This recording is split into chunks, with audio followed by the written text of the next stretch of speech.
Chapter number 3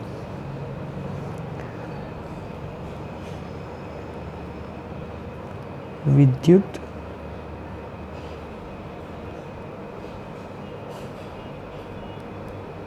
रसायन विज्ञान।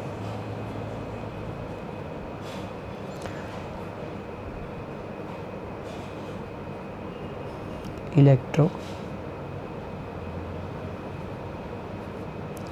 Chemistry. चलो, रासायनिक प्रक्रियाओं को विद्युत ऊर्जा उत्पन्न करने के लिए इस्तेमाल कर सकते हैं। उसका उल्टा भी होता है।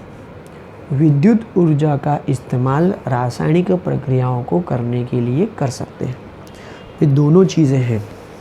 दो चीज़ें हम लोग इस चैप्टर में पढ़ेंगे। हम लोग पहले पढ़ेंगे रासायनिक ऊर्जा का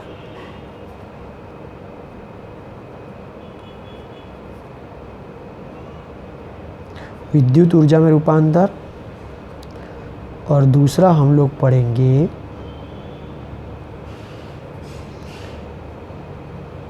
विद्युत ऊर्जा का रासायनिक ऊर्जा में परिवर्तन। देखो, अब रासायनिक ऊर्जा से विद्युत ऊर्जा हम लोगों को कैसे मिलेगी कि भाई हम लोग यहाँ पर रासायनिक प्रक्रियाएं करेंगे।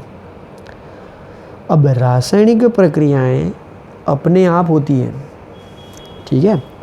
तो जैसे ही दो पदार्थों का कोई पे जोड़ कर दिया गया, मिश्रण कर दिया गया, तो रासायनिक प्रक्रियाएं अपने आप चालू हो जाती हैं और अपने आप ही विद्युत ऊर्जा उत्पन्न होने लगती है। इस विद्युत ऊर्जा से हम लोग रासायनिक प्रक्रिया कैसे करते हैं? तो देखो, विद्युत हम लोग बनाते नहीं हैं, ठीक है ना। तो हम लोग क्या करेंगे, हमारे पास जो विद्युत होता है उस विद्युत का इस्तेमाल करेंगे और रासायनिक प्रक्रियाएं चालू होंगी। तो आप लोग जब तक आप लोग विद्युत ऊर्जा जो है वो प्रवाहित नहीं करोगे, विद्युत को प्रवाहित नहीं करोगे, तब तक रासायनिक प्रक्रियाएं चालू नहीं होती हैं। जैसे ही विद्युत ऊर्जा आप लोग दोगे तो वो प्रक्रियाएं फिर अपने आप चलेंगी और फिर वो रासायनिक प्रक्रियाओं में रूपांतर होंगी, ठीक है। चलो, आप लोगों को कोई उदाहरण याद है जो रासायनिक ऊर्जा से विद्युत ऊर्जा देता हो,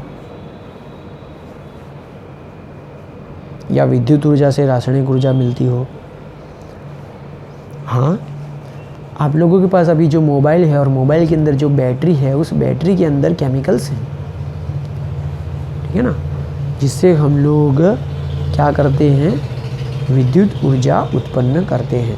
फिर उसका उलट कर देते हैं, उसका क्या कर देते हैं, उलट कर देते हैं, चार्जिंग करते हैं, तो वो विद्युत ऊर्जा प्राप्त करके रासायनिक प्रक्रियाएं चालू होती है।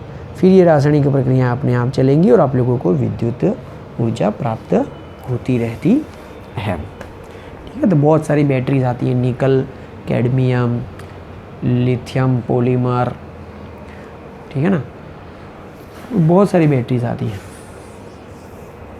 चलो, अब हम लोग आगे बात करते हैं कि जब रसायनों को मिश्र किया जाता है तो रासायनिक प्रक्रियाएं स्वयं स्फुरित होती हैं, अपने आप होती हैं और विद्युत उत्पन्न होती है।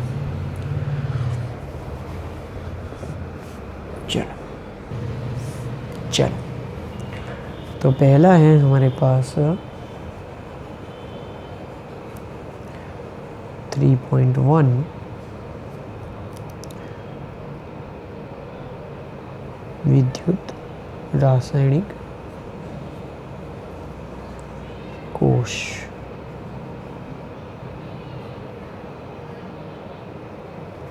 विद्युत रासायनिक सेल, इंग्लिश में आदत रखो थोड़ा थोड़ा, क्योंकि आप लोगों को जब आगे, अब आप लोग आगे कॉलेज में जाओगे तो इंग्लिश ही आएगा।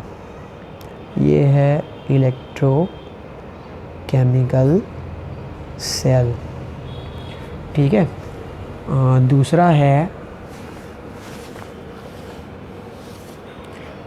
गैल्वेनिक सेल,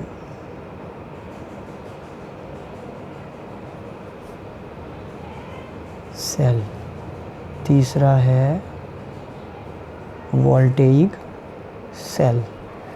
ये सारे एक ही हैं, ठीक है। चलो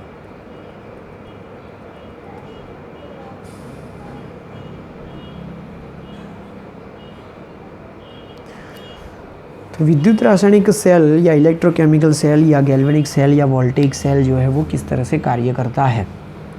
अभी हम लोग पहला हिस्सा पढ़ रहे हैं, रासायनिक ऊर्जा से विद्युत ऊर्जा में रूपांतरण।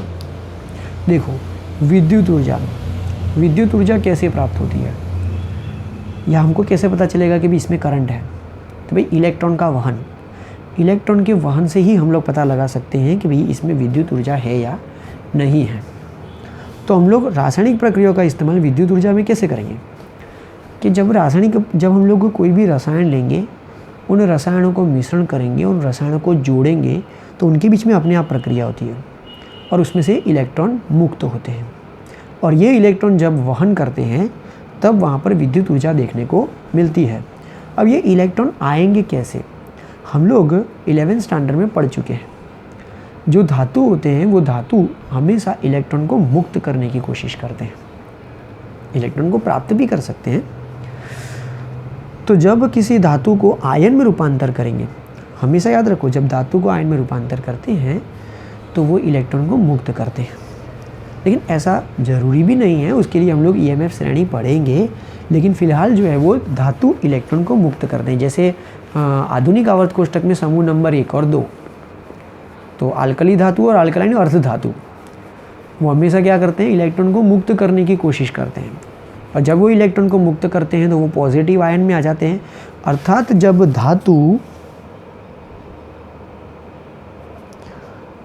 धातु आयन में रूपांतर होता है पॉजिटिव चार्ज वाला, तब वो इलेक्ट्रॉन को मुक्त करते हैं। और ये मुक्त इलेक्ट्रॉन जो है वो वायर में या तार में वहन करता है और इस तरह से विद्युत ऊर्जा का निर्माण होता है। लेकिन इस इलेक्ट्रॉन के वहन को लगातार चलाने के लिए सामने हम लोगों को एक और धातु आयन रखना पड़ता है, जो कैसा होगा, पॉजिटिव। तो ये इलेक्ट्रॉन जो यहाँ पर मुक्त हुआ था वो इस इलेक्ट्रॉन को आकर्षित करके इलेक्ट्रॉन को प्राप्त करके धातु में रूपांतर होता है। और इस तरह से इलेक्ट्रॉन जो है वो बहता रहता है। ये इलेक्ट्रॉन कब तक बहता रहेगा, जब तक ये धातु संपूर्ण रूप से आयन में ना आ जाए, अथवा ये धातु आयन संपूर्ण रूप से धातु में रूपांतर ना हो जाए, तब तक ये इलेक्ट्रॉन का वहन अपने आप चलता रहता है। अब इसके बारे में हम लोगों ने चर्चा की हुई है 11th में कि ये जो इलेक्ट्रॉन मुक्त होता है या इलेक्ट्रॉन प्राप्त होता है, ये दोनों एक प्रकार की प्रक्रियाएं हैं जिनको हम लोग क्रमानुसार ऑक्सीडेशन प्रक्रिया और रिडक्शन प्रक्रिया कहते हैं। इलेक्ट्रॉन का मुक्त होना और इलेक्ट्रॉन का प्राप्त होना। इलेक्ट्रॉन का मुक्त होना ऑक्सीडेशन प्रक्रिया है, इलेक्ट्रॉन का प्राप्त होना ये रिडक्शन प्रक्रिया होती है। जब ऑक्सीडेशन और रिडक्शन दोनों ही प्रक्रिया मिश्रित हो जाती हैं तो वहाँ पर रेडॉक्स प्रक्रिया देखने को मिलती है। हमें याद आया चैप्टर जो है कौन से चैप्टर में हम लोगों ने पढ़ा था, तो स्टैंडर्ड 11 में हम लोगों ने इसका पूर्ण रूप से अभ्यास किया था और मैंने आप लोगों को कहा था कि इसको गौर से पढ़ना, समझना और याद रखना। स्टैंडर्ड 12 में ये फिर से आएगा। उस वक्त हम लोगों ने ऐसा पढ़ा था कि हम लोग एक बीकर लेते हैं, एक पात्र लेते हैं, उसमें एक धातु की पट्टी को रखते हैं और उस पात्र के अंदर उसी धातु का लवण का विलयन हम लोग लेते हैं, है ना, ठीक है। फिर हम लोग उसके अंदर किसी और धातु की पट्टी को रखते हैं, फिर वहाँ पर प्रक्रिया अपने आप चलती है। ओके, तो हम लोगों ने देखा था ना, भाई जिंक सल्फेट का विलयन लिया था, या तो कॉपर सल्फेट का नीले रंग का विलयन हम लोगों ने लिया था, उसके अंदर जिंक धातु की पट्टी को रखा था, फिर प्रक्रिया चल रही थी अपने आप, कॉपर +2 से वह कॉपर में रूपांतर हो रहा था, तो वगैरह वगैरह ये सारी चीज़ें हैं। तो हम लोगों ने उस वक्त जो अभ्यास किया था उसका इस्तेमाल हम लोग यहाँ पर करेंगे। लेकिन सीधा अब हम लोग चलते हैं हमारी थियरी में, विद्युत रासायनिक सेल, ठीक है, इलेक्ट्रोकेमिकल सेल में। इलेक्ट्रोकेमिकल सेल में हम लोगों को क्या करना पड़ता है कि भाई सबसे पहले हम लोगों को 2 पात्र लेने पड़ते हैं। तो पहले 2 पात्र लें, ठीक है। प्रत्येक पात्र में धातु लवण का जलीय विलयन लें।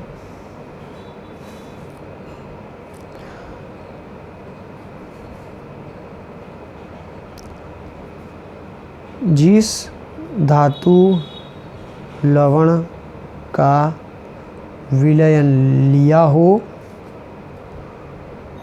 उसी धातु की पट्टी लें और उसमें डुबोएं।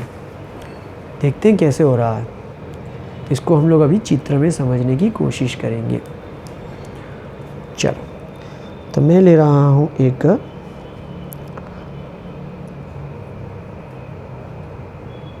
पात्र। मुझे नीचे का हिस्सा जो है ज़्यादा उपयोग करना है।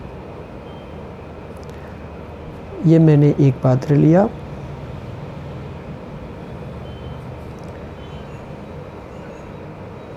ये मैंने दूसरा पात्र लिया है, ठीक है।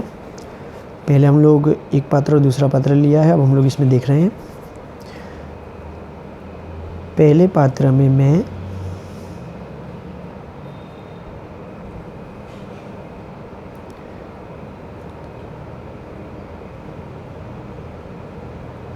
जिंक धातु की पट्टी ले रहा हूँ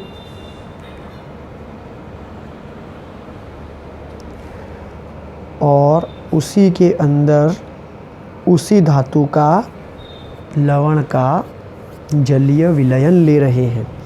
जिंक धातु का लवण कौन सा है? तो जिंक धातु का लवण है जिंक सल्फेट, और उसी का ही क्या है? जलीय विलयन है। ठीक है, चलो दूसरे पात्र में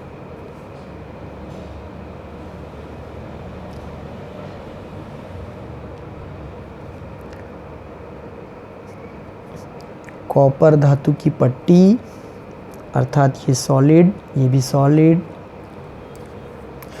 और उसी में उसका विलयन, कॉपर का विलयन, कॉपर सल्फेट का जलीय विलयन हम लोग ले रहे हैं।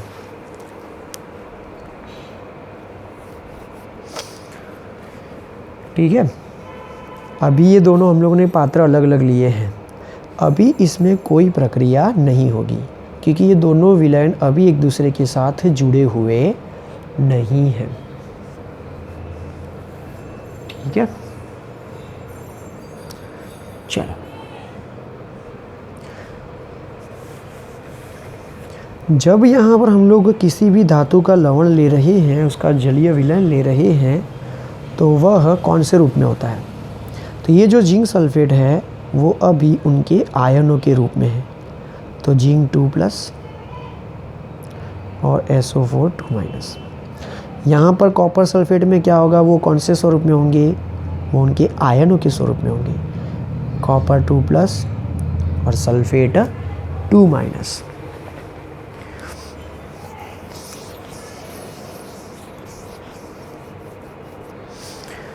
ठीक है, अब जब जिंक सल्फेट को हम लोग जिंक सल्फेट के अंदर जैसे ही जिंक की पट्टी को रखते हैं तब यहाँ पर प्रक्रिया चालू होती है।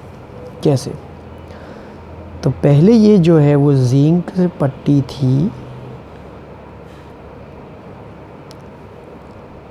जैसे ही उसको जलीय विलयन में रखा गया तो वह जिंक 2+ में रूपांतर हो जाता है और उसमें से 2 इलेक्ट्रॉन मुक्त होते हैं।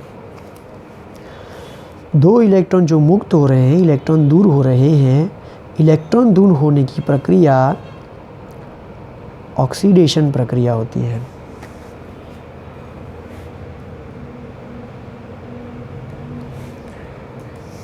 ठीक है, ओके। तो अब इसमें से जो है वो इलेक्ट्रॉन बाहर आ रहे हैं, यहाँ पर इलेक्ट्रॉन बाहर आए। अब इनको जोड़ना है।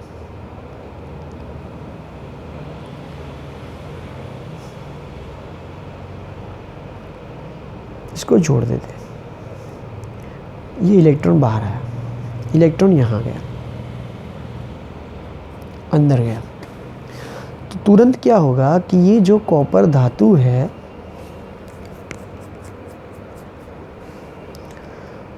+2 विलयन के अंदर रहा हुआ वो 2 इलेक्ट्रॉन को प्राप्त करके कॉपर धातु में रूपांतर होना चालू कर देता है। इलेक्ट्रॉन प्राप्त होने की प्रक्रिया रिडक्शन प्रक्रिया है।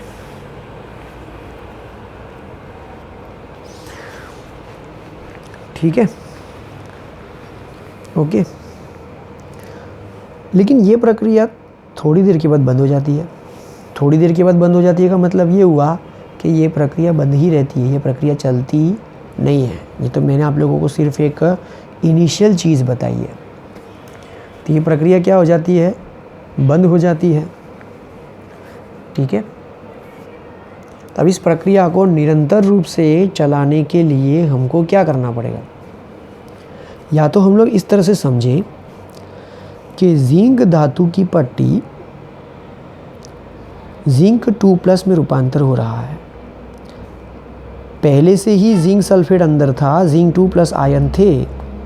अब जिंक 2+ आयन बढ़ रहे हैं, तो जिंक 2+ आयन की मात्रा में वृद्धि हो रही है। जिंक 2+ और सल्फेट 2- दोनों की पहले मात्रा समान थी।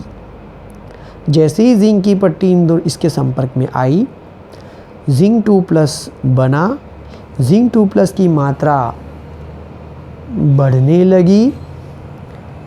तो जिंक 2+ की मात्रा बढ़ने लगी तो उसकी तुलना में SO4 2- की मात्रा कम हो गई। उसकी मात्रा क्या हो गई? कम हो गई। इस तरफ क्या हुआ? इस तरफ ये हुआ कि विलयन के अंदर कॉपर 2+ पहले था, 2 इलेक्ट्रॉन यहाँ पर आए, उसने इलेक्ट्रॉन को प्राप्त किया, कॉपर धातु में रूपांतर हो गए। अर्थात धीमे धीमे कॉपर 2+ आयन की मात्रा कम होती जाती है, उसकी तुलना में सल्फेट 2- आयन की मात्रा बढ़ती जाती है।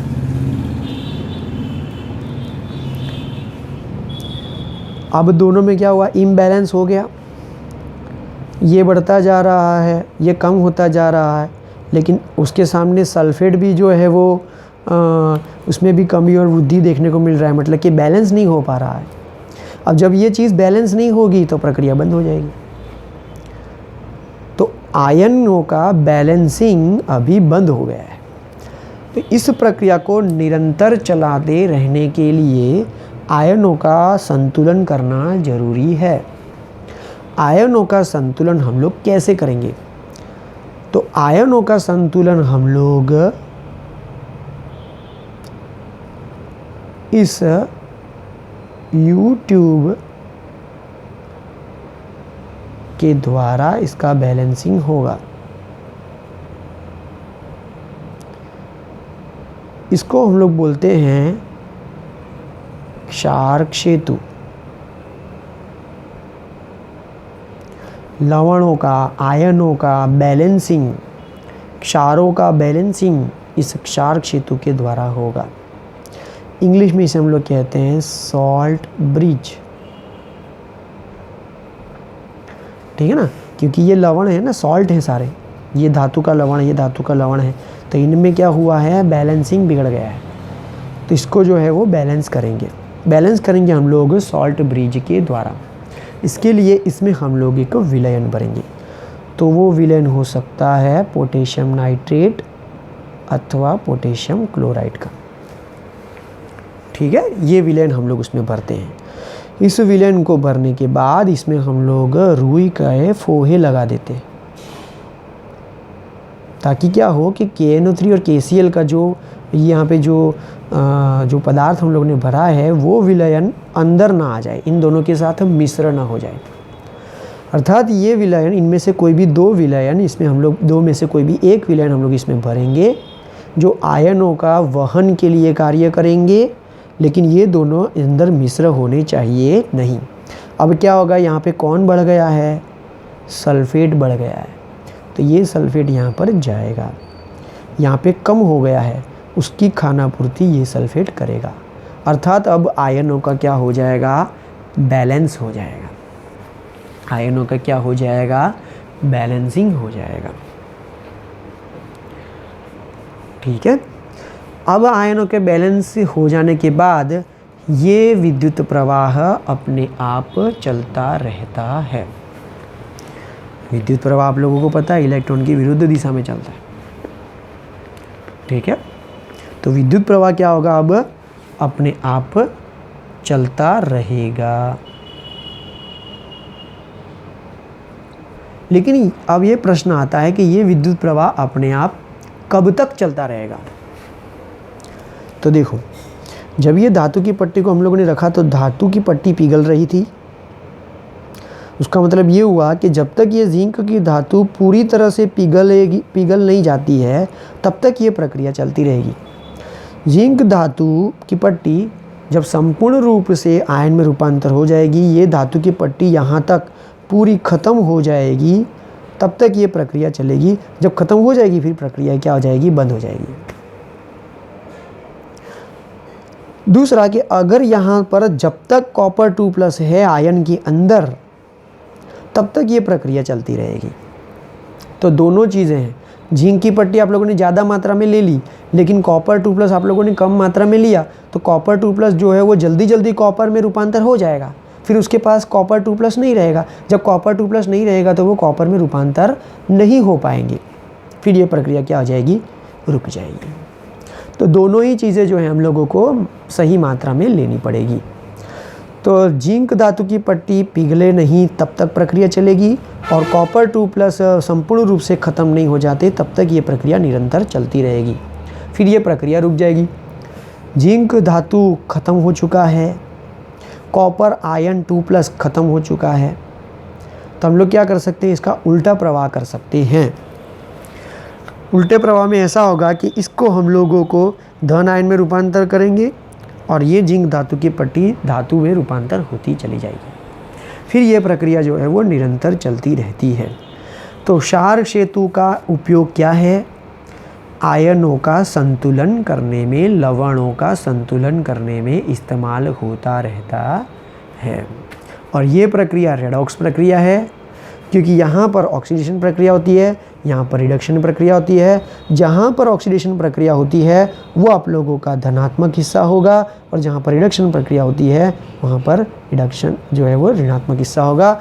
इसको हम लोग एनोड कहेंगे और इसको हम लोग कैथोड कहेंगे। एक मिनट, इसमें जो इलेक्ट्रॉन मिल रहा है वो नेगेटिव हिस्सा होगा, क्योंकि इसमें से इलेक्ट्रॉन बाहर आ रहे हैं, नेगेटिव चार्ज है, और नेगेटिव चार्ज जो है वो पॉजिटिव चार्ज की तरफ अट्रैक्ट होता है, इसलिए इसे पॉजिटिव कहना पड़ेगा। ठीक है, तो ये एनोड नेगेटिव हिस्सा, कैथोड पॉजिटिव हिस्सा। अब यहाँ पे कन्फ्यूजन है। 10वीं कक्षा तक आप लोग, या 11वीं कक्षा तक पता नहीं, लेकिन 10वीं कक्षा तक हम लोग इस तरह से पढ़ते आए हैं कि नेगेटिव कैथोड होता है और पॉजिटिव एनोड होता है, लेकिन वो तो हम लोग विद्युत ऊर्जा से रासायनिक ऊर्जा के लिए इस्तेमाल करते हैं। यहाँ पर हम लोग रासायनिक ऊर्जा का विद्युत ऊर्जा में इस्तेमाल कर रहे हैं, तब नेगेटिव जो है यहाँ पर उत्पन्न हो रहा है, इलेक्ट्रॉन यहाँ पर उत्पन्न हो रहा है, इसलिए इसे नेगेटिव हिस्सा कहा जाएगा। और इलेक्ट्रॉन जो नेगेटिव है वो पॉजिटिव की तरफ आकर्षित होता है, इसलिए ये पॉजिटिव हिस्सा कहा जाएगा। और जहाँ पर ऑक्सीडेशन प्रक्रिया होती है वो हमेशा एनोड होता है, और जहाँ पर रिडक्शन प्रक्रिया होती है वो हमेशा कैथोड होता है। तो ऑक्सीडेशन जहाँ पर भी हो वो एनोड है, और जहाँ पर भी रिडक्शन प्रक्रिया हो वो कैथोड है।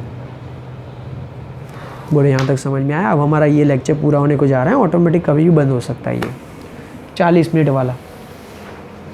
बोलो सोनल क्या बोलना है?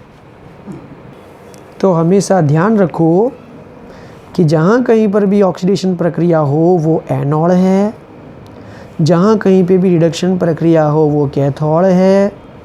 ये पूरे चैप्टर में आएगा कंप्लीट। ये जो थर्ड चैप्टर चालू किया है वो पूरे चैप्टर में आप लोगों को देखने को मिलेगा। एनोड पर ऑक्सीडेशन प्रक्रिया, इलेक्ट्रॉन मुक्त होता है। कैथोड पर रिडक्शन प्रक्रिया, इलेक्ट्रॉन प्राप्त होता है।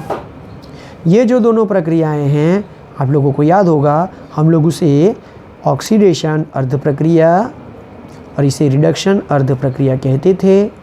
ऑक्सीडेशन प्रक्रिया हमेशा एनोड पे होती थी और रिडक्शन प्रक्रिया हमेशा कैथोड पर होती थी।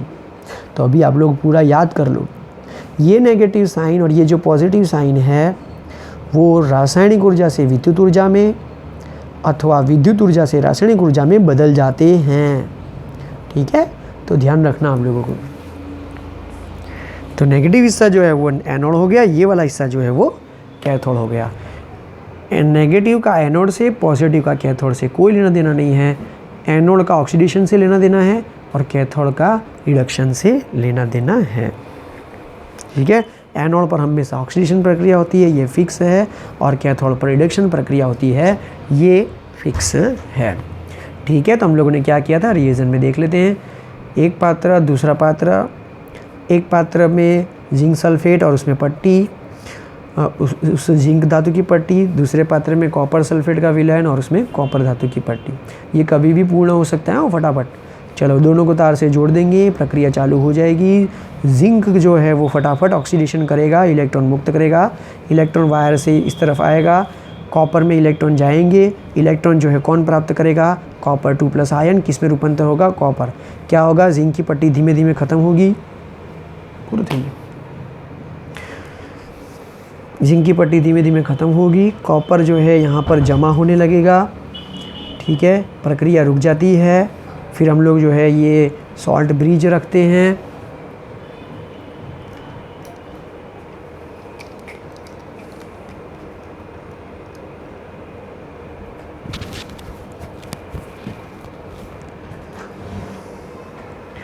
सॉल्ट ब्रिज रखने के बाद आयनों का संतुलन चालू होता है।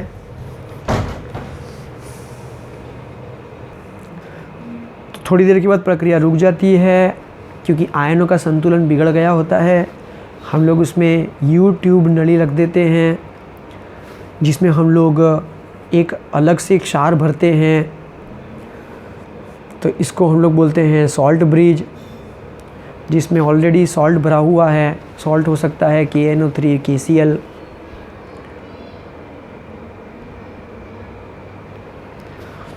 ठीक है, फिर आयनों का यहाँ पर क्या होगा? बैलेंसिंग चालू हो जाएगा। प्रक्रिया निरंतर चलती जाएगी। प्रक्रिया कब तक निरंतर चलेगी? जब तक ये जिंक धातु की पट्टी पूरी पिघल नहीं जाए अथवा कॉपर 2+ संपूर्ण रूप से कॉपर में रूपांतर हो जाए, तब तक ये जो है वो प्रक्रिया अपने आप चलती रहती है और हम लोगों को विद्युत ऊर्जा प्राप्त होती रहती है।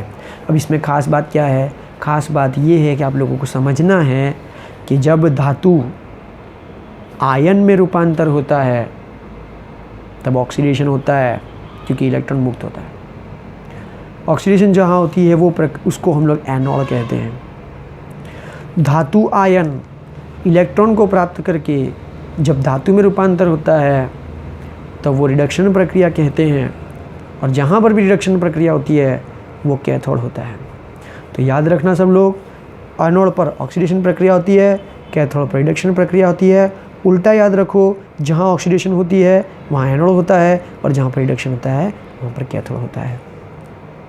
ठीक है, बोलो समझ में आया? किसी को अब कुछ पूछना है?